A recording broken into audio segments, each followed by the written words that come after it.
menjaga Danantara.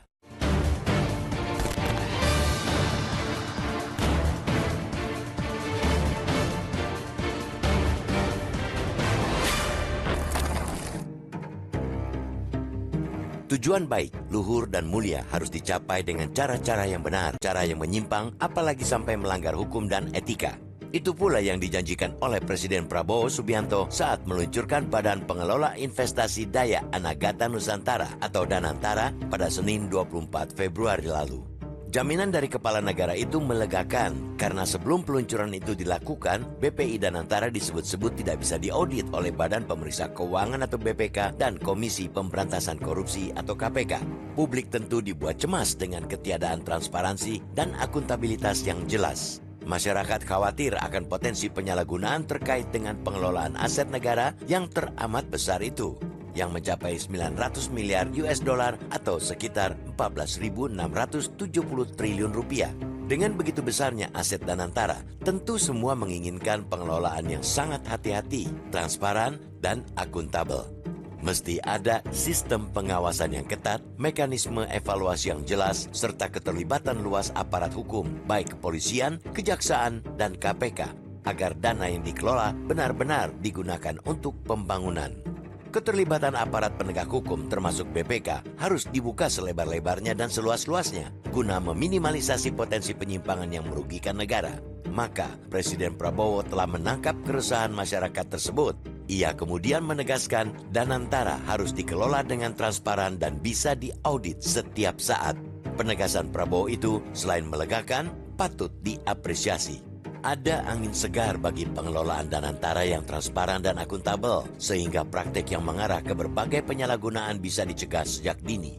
Komitmen Prabowo itu sekaligus melapangkan jalan Danantara yang sejak awal dipersiapkan sebagai instrumen pembangunan nasional dalam mengoptimalkan kekayaan Indonesia. Hanya publik masih harus diyakinkan bahwa Danantara memang akan dikelola secara transparan.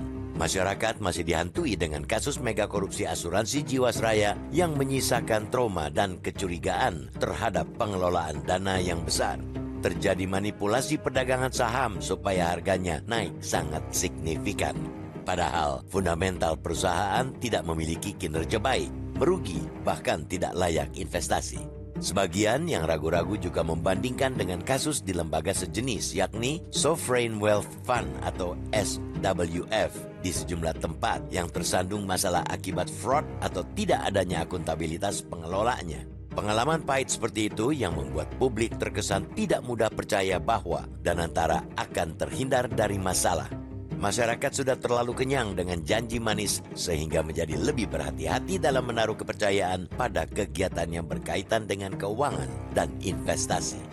Situasi seperti itu tentu tidak boleh dibiarkan berlarut-larut. Prabowo harus bekerja keras untuk menyiapkan langkah-langkah nyata sehingga masyarakat bisa diyakinkan bahwa Danantara akan dikelola secara transparan, hati-hati, penuh tanggung jawab, dan terbuka untuk diaudit. Pasar juga mesti teryakinkan Danantara benar-benar bisa memberi manfaat buat negara dan rakyat, bukan malah sebaliknya. Kita menyambut gembira Danantara. Kita akan semakin gembira jika cita-cita yang ditekadkan untuk lahirnya Danantara itu bisa terwujud sepenuhnya. Oleh karena itu, jaga Danantara sekuat tenaga agar tidak jatuh ke lubang yang sama seperti lembaga sejenis di sejumlah negara. Karena itu, janji Presiden bahwa Danantara dikelola secara hati-hati, transparan, bisa diawasi siapa saja, mesti dilaksanakan sepenuh-penuhnya.